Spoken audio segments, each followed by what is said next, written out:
Okay, so let's get stuck into two games which absolutely ridiculously start at the same time. Both the first and the second legs. There's only 4 games. You'd think they might be able to stagger them, but no, they kick off at 7:45 on Thursday. It's Croatia versus Greece and Northern Ireland versus Switzerland. Let's do Northern Ireland versus Switzerland first. Ian gives us a quick blast of Paddy Power's match betting. So we're taking on Croatia at 4-9. We're 3-1 the draw and 17-2 Greece. All right, we'll do Croatia v Greece then. Mark, you go first. I like here a couple of bets. One, Croatia to win to 0, and probably the other one, Croatia to win by 1-0. Croatia have scored exactly 1 goal in 4 of the last 5 home qualifiers, but they don't concede many goals, only 2 goals conceded. I think that the goals expectancy for these playoff games is rightly low. I mean, they are definitely first legs going to be tight, no doubt about it. Greece, as has sort of become their tradition, have kind of found out how to defend a game, so I don't expect a walkover from Croatia, and you kind of get the feeling if Croatia get the first goal, and likes of Perisic and Modric can provide that, there's no great desire, I don't think, from them to push on to maybe try and get a second, and Greece would probably take 1-0 as well. So, I mean, 1-0 Croatia in what seems to be... I expect Croatia to qualify, but the first leg I'm expecting it to be really tight. We do have away goals, I presume, though. Yeah, well, away goals will that rule will be sooner or later they'll outlaw that. Absolute nonsense. Croatia v Greece, Henry Hardwick. Yeah, just along very similar lines to Mark there. I fancied 1-0 or maybe under 1.5 goals. Greece are obviously going to go there and try and keep a clean sheet, try and maybe get 0-0 draw as they did with the games against Bosnia, 0-0 and 1-1 in qualifying. The only issue is Manolis is suspended for Greece after I think he got deliberately booked, and then they've FIFA banned him for getting deliberately booked. Really? Yeah, he got deliberately booked against Cyprus. Was it that What he done? No. Oh, God. They're a bit weaker at the back. And as Mark said, Croatia only scored more than 1 goal in 3 of their 10 qualifiers. There's an injury doubt over Mandzukic, so maybe they could be a bit toothless up front. But yeah, so under 1.5 goals or Croatia to win to 0 in any of those ways. Righty-ho, and Ian, what do you think is going to happen? Yeah, pretty similar to the lads. Greece have only conceded 6 in the qualifying. Manolas out is pretty big, though he's been pretty good for Roma this year. They won a Euros before by just spoiling games. So I don't think it's going to be any different. The under 2.5 for the 7 seems like a certainty. And as Henry said, the under 1.5 probably at a bigger price of 7-4. Probably a good bet as well. The game's only in for 2 goals, so.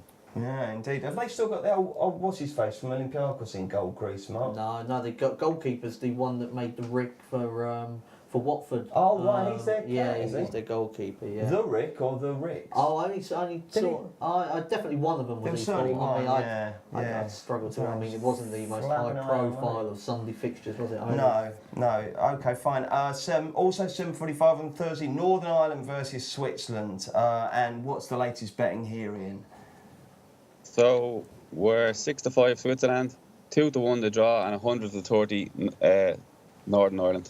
130 Northern Ireland. What do you reckon, Mark? Yeah, I mean, there's a couple of bets I like here. I think that you could be definitely opposing Switzerland in the double chance market for this game. You're not mad on them, are you? No, I'm not. But I also think Northern Ireland to qualify just because I think that actually playing at home first may suit them the way that they play. I mean, they'd quite happily take a 0-0 and then what they can get away. But Switzerland qualified with 9 wins out of 10, which looked spectacularly good and really unlucky to not have made it automatically. But Andorra picked up 4 points in their group and Faroe Islands finished 4th in the section. So it was really weak. They beat Portugal at home when Portugal had no Cristiano Ronaldo and they just won the European Championship. So it was the perfect time to play them. I thought they were, as you'd maybe expect, outclassed in the second game. I mean, Northern Ireland haven't got that many good players on paper, but actually as a team, they come together very well, qualified obviously for the Euros. Were never ever going to finish above Germany, but they've done quite well to finish above Czech Republic and also Norway. I mean, I just letting the price dictate my bet here. I thought this was going to be a lot closer in the betting than it is, and if Switzerland win, they may have to do it the hard way at home. So they'd be my 2 bets. Your take, so it's Northern Ireland to qualify and Northern Ireland and the draw double chance. What price are they in? So Northern Ireland to qualify are 1-3. 1-3 Switzerland, 9-4 Northern Ireland. One second, I'll get. Okay. Yeah, I fancied. I just thought it was. I had it closer when I sort of had it priced up. I can't remember exactly what it was now. Go on, Ian. Northern Ireland, and the draw is 4-6. 4-6. Yeah, Switzerland look very short at 6-5. Switzerland, Northern Ireland won 4 from 5 at home. They only got beaten by the Germans. The crowd will be well up for it, and we wouldn't want to be back in Switzerland at 6-5. I wouldn't, not away from home against Northern Ireland. Very organised, as you said, good as a team, and I'd want to be on Northern Ireland here at 130. Yeah. Okay, Henry. What about you? Well, other than lads, I like Switzerland. I think they're a decent bet here. Obviously, it's like a bit like boxing when you get a team get a boxer that's won 16 fights, 16 knockouts, beat absolutely no one. So it is a different ball game when you come into playing a good team when most of the qualifiers are against Mickey Mouse teams. So, but yeah, as Mark said, they won 9 out of 10 qualifiers. They effectively lost what was the playoff for the All Blacks place against Portugal in the last game. And what I like about them is they score plenty of goals. They put 8 past Hungary in their 2 games. I think it was 4 past Andorra, 5 past Latvia. Your favourite player, Granit Xhaka, does play quite well for Switzerland, probably because they use him in a system that suits him. Shaqiri's a good creative influence, and the lad that plays up front for Benfica, whose name escapes me, is always a goal threat. Severovic, yeah. And it's difficult with Northern Ireland because it's hard to write them off because they do always produce big results, and they have done in the past, and they made the Euros. But just looking at I know that their team is greater than some of their parts, but just looking on paper, I think they're going to struggle to keep Switzerland out. Okay, the second leg of those games is at 5 o'clock on Sunday. Every week, don't forget, we give listeners and viewers the chance to win a free £25 or €25 bet, courtesy of our sponsors, Paddy Power. All you have to do is answer the upcoming question correctly and tweet your response using the hashtag Postcast.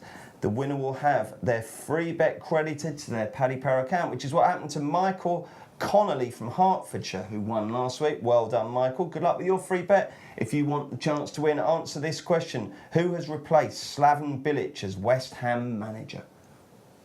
Check out Paddy's new VIPP Club. Get a £10 free bet every week when you place 5 bets of £10 or more. Max £10 bonus per person per week. Excludes shops. Selected odds. Conditions and exclusions apply. 18+. BeGambleAware.org.